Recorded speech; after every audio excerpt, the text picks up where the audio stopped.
Prenons le temps d'examiner la signification de la Pâque dans les enseignements de la Bible. Passons à Galates chapitre 1, verset 6. Je m'étonne que vous vous détourniez si promptement de celui qui vous a appelé par la grâce de Christ pour passer à un autre évangile. Non pas qu'il y ait un autre évangile, mais il y a des gens qui vous troublent et qui veulent altérer l'évangile de Christ. Est-il permis que l'évangile du Christ soit modifié ou non? Absolument pas. Cependant, on dit que certaines personnes essaient de pervertir l'évangile du Christ. Verset 8. Mais, si nous-mêmes, si un ange du ciel annonçait un évangile, s'écartant de celui que nous vous avons prêché, que leur arrivera-t-il? Qu'il soit anathème. Nous l'avons dit précédemment, et je le répète à cette heure, si quelqu'un vous annonce un évangile, s'écartant de celui que vous avez reçu, qu'il soit anathème. L'évangile que Dieu prêche est destiné à nous apporter des bénédictions, mais que se passe-t-il si nous acceptons un évangile autre que celui qu'il prêche? L'expression « qu'il soit anathème » signifie être soumis au châtiment éternel en enfer. Alors, ces paroles ont-elles été données pour faire peur avec le concept de l'enfer, qui n'existe pas? Parce qu'il existe en effet un tel chemin, Dieu a la grande intention de conduire ses enfants au ciel, pas en enfer. Par conséquent, il nous avertit dans Galates chapitre 1, verset 6, « Il n'y a pas d'autre évangile. Ne suivez pas d'autre évangile.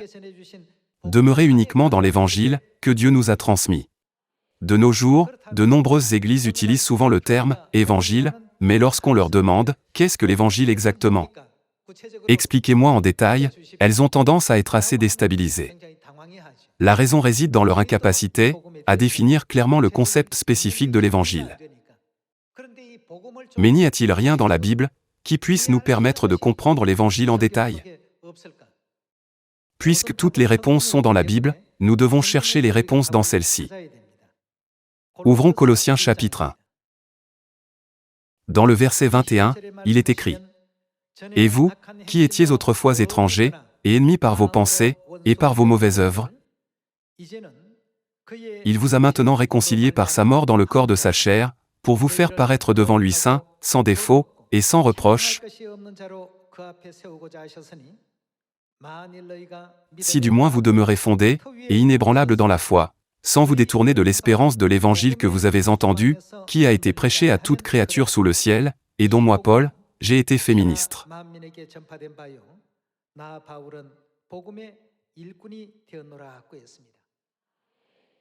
Ici, nous pouvons obtenir un indice important. Qu'est-ce que Paul a fait? Qui a diligemment prêché Jésus, la nouvelle alliance, le jour du sabbat, la Pâque et la volonté de Dieu? C'était l'apôtre Paul. Cependant, il a résumé toute sa vie de prédication comme la vie d'un ministre de l'Évangile. Voyons également comment l'activité de l'Évangile de l'apôtre Paul est décrite. 2 Corinthiens chapitre 3, verset 6. Il nous a aussi rendus, ici, nous, désigne tous les enfants de foi qui croient en Dieu, y compris l'apôtre Paul, n'est-ce pas? De quel ministre nous a-t-il rendus capables? Il nous a aussi rendus capables d'être ministres d'une nouvelle alliance. Dans l'œuvre de l'Évangile, il est expliqué que nous sommes des ministres de la nouvelle alliance. À travers Colossiens chapitre 1 et 2 Corinthiens chapitre 3, il est démontré que l'apôtre Paul, en faisant la même œuvre, est appelé une fois un ministre de l'Évangile et une autre fois un ministre de la nouvelle alliance.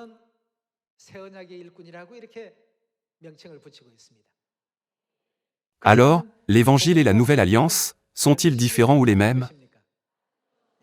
Ils sont en effet les mêmes. En fin de compte, l'ensemble de l'œuvre de l'Évangile accomplie par l'apôtre Paul, c'est-à-dire la transmission de la volonté de Dieu, était à la fois l'Évangile et la nouvelle alliance. Il prêchait la nouvelle alliance. Alors, finalement, nous pouvons définir l'Évangile comme la nouvelle alliance, n'est-ce pas?